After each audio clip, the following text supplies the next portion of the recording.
శ్రీమద్భగవద్గీతలోని 16వ అధ్యాయం దైవాసుర సంపద్విభాగ యోగము. ఇందులో మొత్తం 24 శ్లోకాలు ఉన్నాయి. ఈ అధ్యాయంలో మనుషులలో ఉండే 2 రకాల ప్రవృత్తులను, దైవ గుణాలు మంచి మరియు అసుర గుణాలు చెడు, శ్రీకృష్ణుడు స్పష్టంగా వివరిస్తాడు. మనం మోక్షం వైపు వెళ్లాలా లేక బంధనంలో చిక్కుకోవాలా అనేది మన గుణాలే నిర్ణయిస్తాయి. ఈ అధ్యాయంలోని ప్రధానాంశాలు ఇక్కడ ఉన్నాయి. 1. దైవగుణాలు దైవీ సంపద. శ్లోకాలు 1 నుండి 3. అభివృద్ధి చెందాలనుకునే మనిషికి ఉండవలసిన 26 ఉత్తమ గుణాలను కృష్ణుడు ఇక్కడ వరుసగా చెబుతాడు. భయరాహిత్యం, అభయం, దేనికీ భయపడకపోవడం. చిత్తశుద్ధి, మనస్సును పవిత్రంగా ఉంచుకోవడం. దానం, ఇంద్రియ నిగ్రహం, యజ్ఞం, స్వాధ్యాయం, చదువు, తపస్సు, ఆర్జవం, నిజాయితీ. అహింస, సత్యం, అక్రోధం, కోపం లేకపోవడం, త్యాగం, శాంతి. దయ, లోభం లేకపోవడం, మృదుత్వం, హ్రీ.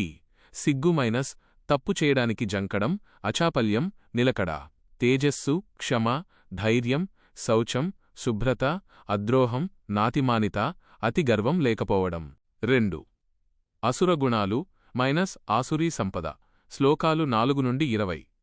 దుర్గుణాల వల్ల మనిషి ఎలా పతనమవుతాడో ఇక్కడ వివరించబడింది. దంభం, డాంబికం, దర్పం, గర్వం, అభిమానం, క్రోధం, కోపం, పారుష్యం, కఠినంగా మాట్లాడడం, అజ్ఞానం. అసుర ప్రవృత్తి గలవారు ఏది చెయ్యాలో ఏది చెయ్యకూడదో తెలియక ప్రవర్తిస్తారు. వారికి సత్యం, శౌచం, ఆచారం ఉండవు. ఈ ప్రపంచం అబద్ధం, దీనికి దేవుడు లేడు, కేవలం కామవాంఛల కోసమే ఇది ఏర్పడింది అని వారు వాదిస్తారు. వారు అహంకారంతో, బలంతో, కామంతో నిండి ఉండి ఇతరులను ద్వేషిస్తూ పతనం వైపు వెళతారు. వారిని నేను మళ్లీ మళ్లీ క్రూరమైన జన్మలకే పంపుతాను అని కృష్ణుడు హెచ్చరిస్తాడు. 3.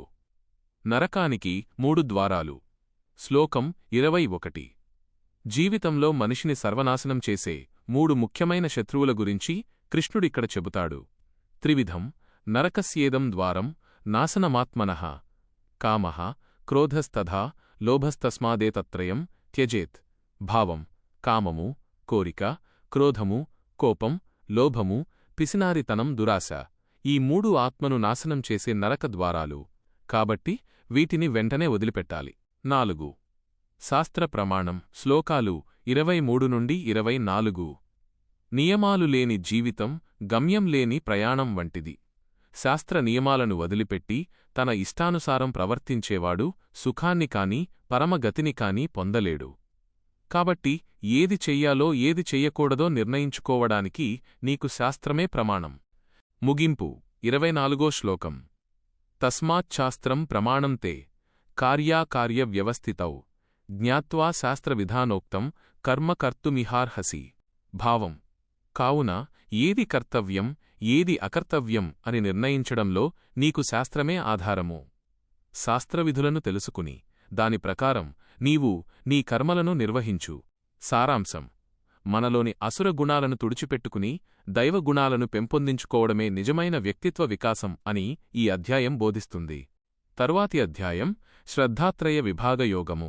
28 శ్లోకాలు గురించి తెలుసుకుందామా? ఇందులో ఆహారం, తపస్సు, దానం వంటి విషయాలలో ఉండే 3 రకాల శ్రద్ధల గురించి వివరణ ఉంటుంది.